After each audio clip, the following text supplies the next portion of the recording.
Meus irmãos, meu aluno, meu professor, a paz do Senhor Jesus. Hoje daremos início a mais uma lição do nosso primeiro trimestre da Escola Bíblica Dominical do ano de 2026. Lição que está sendo comentada pelo ilustre pastor Douglas Batista. E hoje nós vamos estudar a lição de número 4, lição que tem por tema a paternidade divina. Essa lição que será ministrada no dia 18 de janeiro. Essa lição de número 4, ela é dividida em 3 tópicos principais. Primeiro, a revelação da paternidade do Pai. Segundo, reconhecendo a paternidade do Pai. Terceiro, a experiência do amor do Pai. Eu sou Regis Souza, presbítero na Primeira Igreja Assembleia de Deus em Onápolis, sul da Bahia, presidida pelo pastor Antônio Carlos Miranda Sintra. E se você ainda não é inscrito em nosso canal, se inscreva em nosso canal, ative o sininho, deixe um comentário, deixe um like e compartilhe esse vídeo com mais alguém.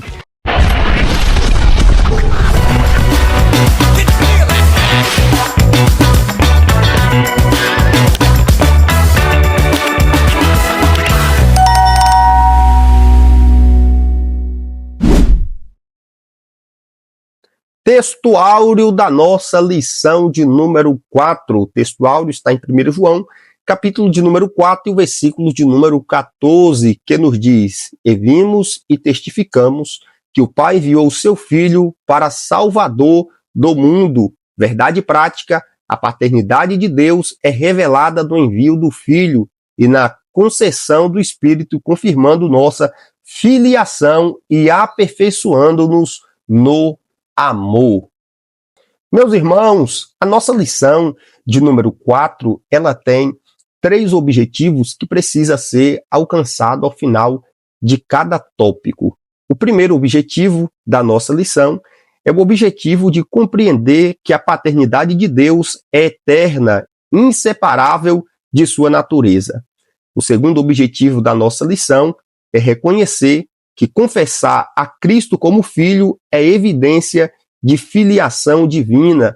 Terceiro, aplicar os princípios do amor do Pai com base para a vida cristã. Meu amigo, a paternidade divina não é uma construção filosófica, nem uma metáfora poética criada pela Igreja. Ela é uma verdade revelada progressivamente nas Escrituras. Deus sempre foi Pai, mas nem sempre ele foi plenamente conhecido como Pai.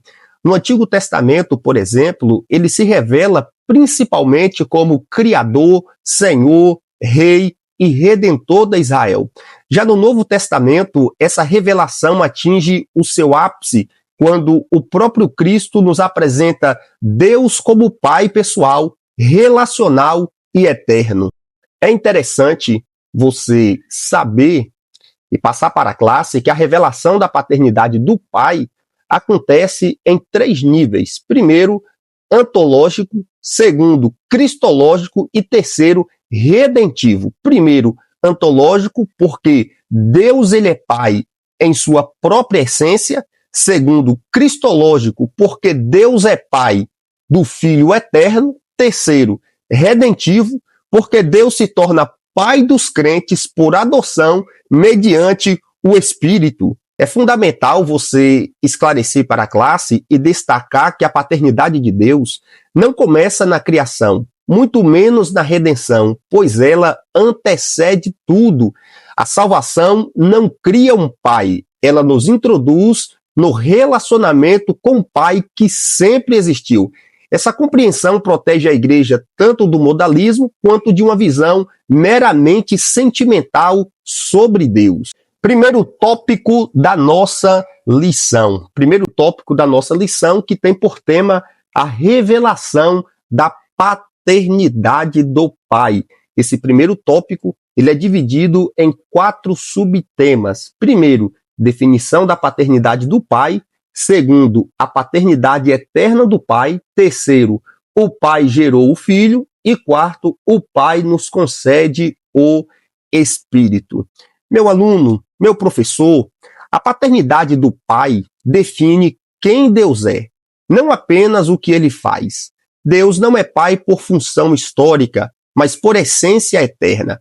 A revelação bíblica mostra que a paternidade em Deus envolve origens relacionais, autoridade amorosa e comunicação de vida, nunca carência ou dependência. Na fé cristã, Deus é pai antes da criação, antes da redenção e antes do tempo. Por isso, ele não se torna pai quando cria o mundo, muito menos quando salva o homem. Ele nos convida a participar de sua paternidade. Efésios, capítulo 3, versículo de número 14 ao 15, Paulo diz: por esta causa me ponho de joelhos diante do Pai, de quem toma o nome de toda a família, tanto no céu como sobre a terra. Em Mateus, capítulo 6, e o versículo de número 9, na oração do Pai Nosso, Jesus disse: portanto, vós orares assim: Pai nosso que estais no céu. É interessante você esclarecer para a classe e você saber que a paternidade do pai não é metafórica, funcional ou construída a partir da experiência humana. Toda paternidade verdadeira deriva de Deus. Não definimos Deus a partir dos pais humanos, mas avaliamos a paternidade humana à luz de quem Deus ele é. Olha para mim aqui, presta bem atenção. A paternidade do pai, isso aqui é forte, isso aqui é forte. Você tem que até anotar isso aqui. Deixa aí no comentário isso aqui. É muito forte isso aqui, velho. A paternidade do pai não começa no tempo, mas na eternidade da Trindade. O pai sempre foi pai porque sempre existiu o filho. Não houve um momento, um único momento em que Deus estivesse sozinho e muito menos incompleto. Aqui protegemos a igreja de dois erros: subordinacionismo, que é a ideia que o pai é maior e o filho é menor, e do modalismo, que diz que o pai e o filho se tratam da mesma pessoa. O pai sempre foi eternamente pai, o filho sempre foi eternamente filho e o espírito sempre foi eternamente espírito, iguais em essência, porém distintos em pessoas. Em João, capítulo de número 17, o versículo de número 5, a Bíblia diz: agora glorifica-me, ó Pai, contigo mesmo, com aquela glória que eu tive junto de ti, antes que houvesse mundo. Hebreus capítulo 1, versículo 2, a Bíblia diz: nesses últimos dias nos falou pelo Filho, a quem constituiu herdeiro de todas as coisas, pela qual também fez o universo. Meu irmão, o terceiro subtema desse primeiro tópico da lição de número 4, do primeiro trimestre da nossa escola bíblica do ano de 2026, é um subtema bastante polêmico. E durante a aula, você precisa absorver informações sobre ele e saber passar as informações sobre ele. Por quê? Porque ele diz: o pai gerou o filho. Gerou no sentido etimológico humano, né? Da ideia de que ele foi criado. Aqui está o ponto mais sensível e precisa ser tratado com precisão teológica. Quando a Bíblia afirma, presta bem atenção, quando a Bíblia afirma que o pai gerou o filho, não está falando de criação, de início ou de fabricação.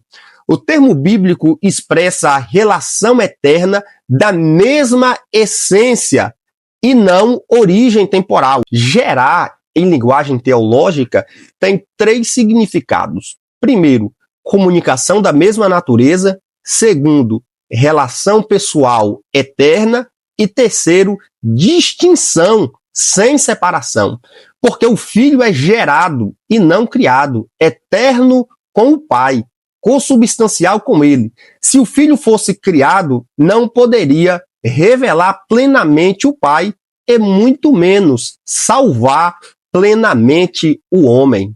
Em João, capítulo de número 1, do versículo de 1 ao versículo 2, e logo após o versículo 14, a Bíblia diz: no princípio era o Verbo, e o Verbo estava com Deus, e o Verbo era Deus. Ele estava no princípio com Deus, e o Verbo se fez carne e habitou entre nós. Hebreus, capítulo 1, versículo de número 5, olha que interessante o que a Bíblia diz.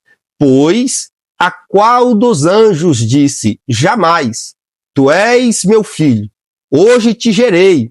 Outra vez, eu lhe serei pai e me será filho. Hoje te gerei, não aponta para tempo cronológico, mas para a declaração eterna e messiânica. O filho nunca começou a existir, ele sempre existiu como filho. O filho, ele não foi criado para ser filho, ele é filho porque ele é eterno. Meu amigo, a revelação final da paternidade do Pai acontece quando ele nos insere na vida trinitária por meio do Espírito Santo. O Espírito não é força, energia ou símbolo, é pessoa divina que procede do Pai e é enviado pelo Filho para habitar nos crentes. É pelo Espírito que deixamos de ser apenas criatura e nos tornamos filhos por adoção, vivendo uma relação real, íntima e contínua com o Pai.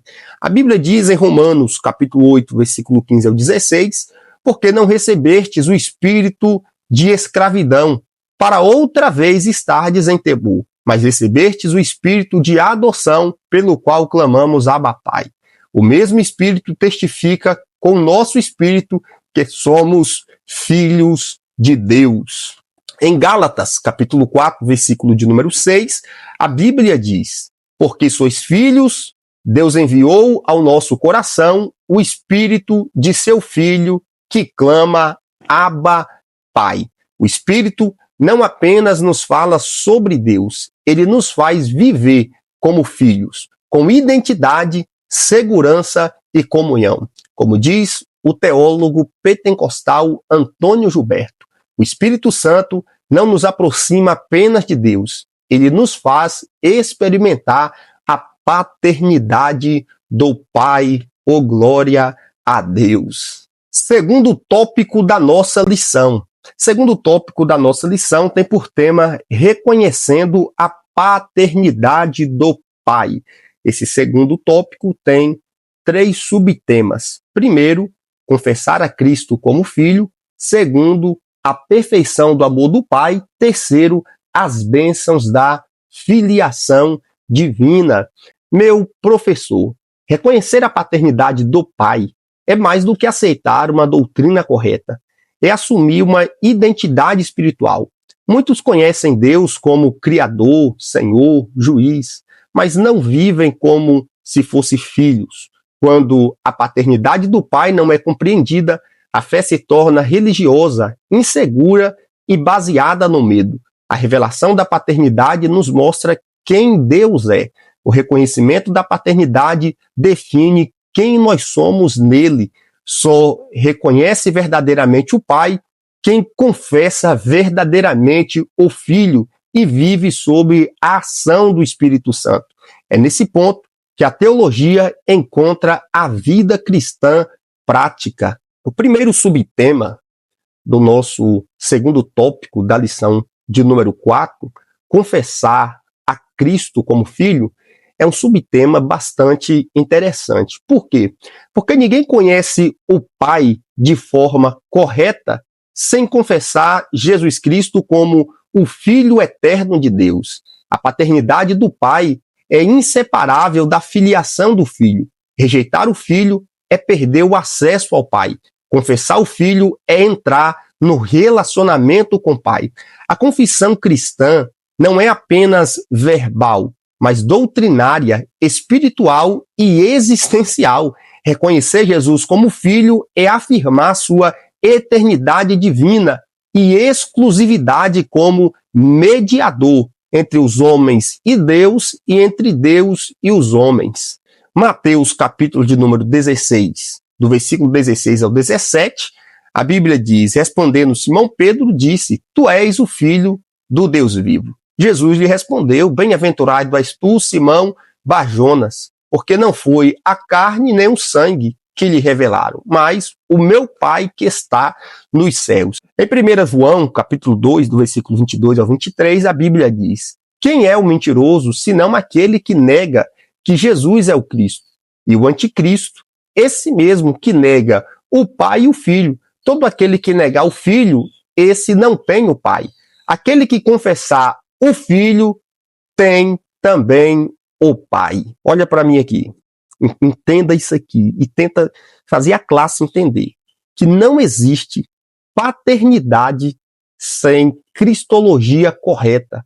Onde o filho é rebaixado, a paternidade do pai ela é distorcida. O reconhecimento da paternidade do pai nos induz em um amor que é perfeito, eterno e disciplinador. O amor do pai não é permissivo nem instável. Ele forma, corrige, preserva, define. O amor humano e o amor do pai não nasce da necessidade, mas da plenitude do ser. Meu amigo, na existência cristã, muitos vivem tentando agradar a Deus como servos inseguros, quando deveriam destacar-se como filhos amados do Pai. Em 1 João, no capítulo 4, do versículo 9 ao 10, a Bíblia diz: Nisto se manifestou o amor de Deus para conosco, que Deus enviou seu Filho unigênito ao mundo, para que por ele vivamos. Nisto consiste o amor, não em que nós tenhamos amado a Deus, mas que ele nos amou e enviou seu Filho como propiciação pelos nossos pecados.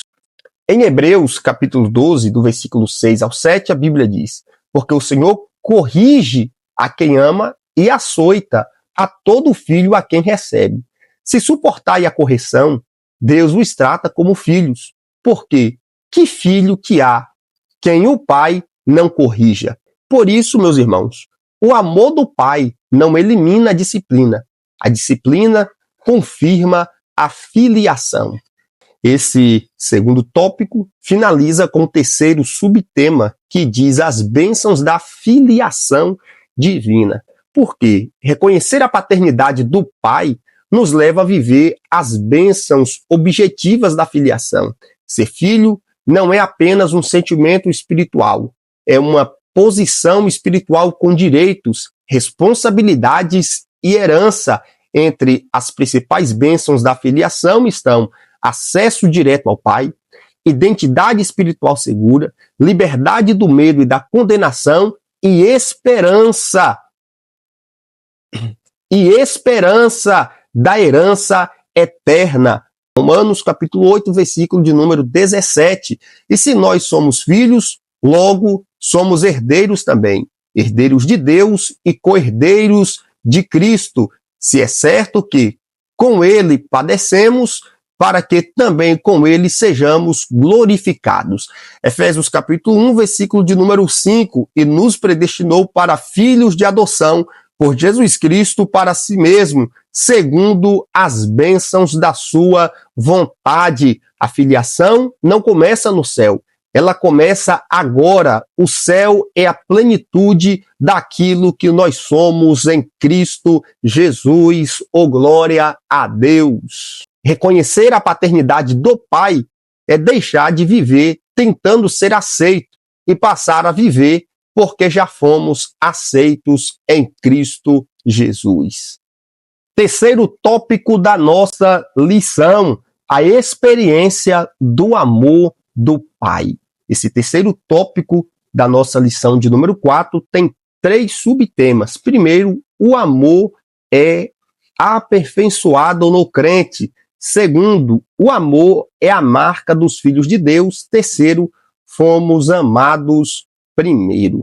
Meu amigo, conhecer a paternidade do Pai é uma verdade revelada. Conhecer essa paternidade é uma confissão de fé. Experimentar o amor do Pai é uma vivência transformadora. O cristianismo não é apenas saber que Deus ama, é viver a partir desse amor. A experiência do amor do Pai não é emocionalismo passageiro, mas uma obra contínua do Espírito Santo no coração do crente. Quando esse amor não é experimentado, o crente até crê corretamente, mas vive inseguro, defensivo e muitas vezes endurecido.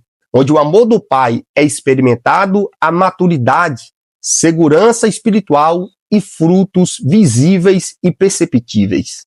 Meu amigo, o amor do Pai não nasce completo na experiência do crente. Ele é aperfeiçoado ao longo da caminhada cristã. E isso não significa que o amor de Deus seja um amor imperfeito, mas que nós é que amadurecemos, e na forma de recebê-lo e na forma de expressá-lo. À medida que o crente ele cresce em comunhão, obediência e santificação, o amor do Pai vai moldando atitudes, vencendo medos e produzindo firmeza espiritual. 1 João, capítulo 4, versículo 12, a Bíblia diz: ninguém jamais viu a Deus. Se amamos uns aos outros, Deus permanece em nós. E o amor do Pai em nós é aperfeiçoado. Em 1 João, capítulo 4, versículo 17, a Bíblia diz: nisto é em nós aperfeiçoado o amor, para que no dia do juízo tenhamos confiança, porque qual ele é, somos nós também nesse mundo. Meu amigo, o amor aperfeiçoado gera confiança e não presunção, gera segurança e não soberba. Por isso, o amor do Pai, ele precisa ser aperfeiçoado em nós.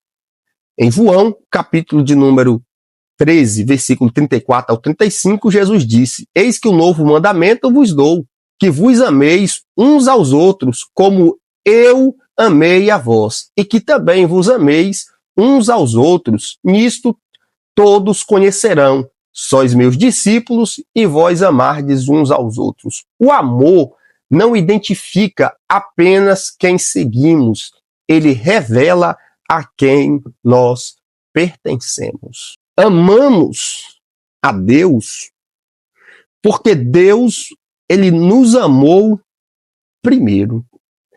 Porque a experiência do amor do Pai começa com uma verdade fundamental. Não fomos nós que iniciamos esse relacionamento. O amor de Deus precede nossa fé, nosso arrependimento e nossa resposta. Ele nos amou quando ainda não sabíamos amar. Essa verdade quebra toda a lógica de mérito religioso.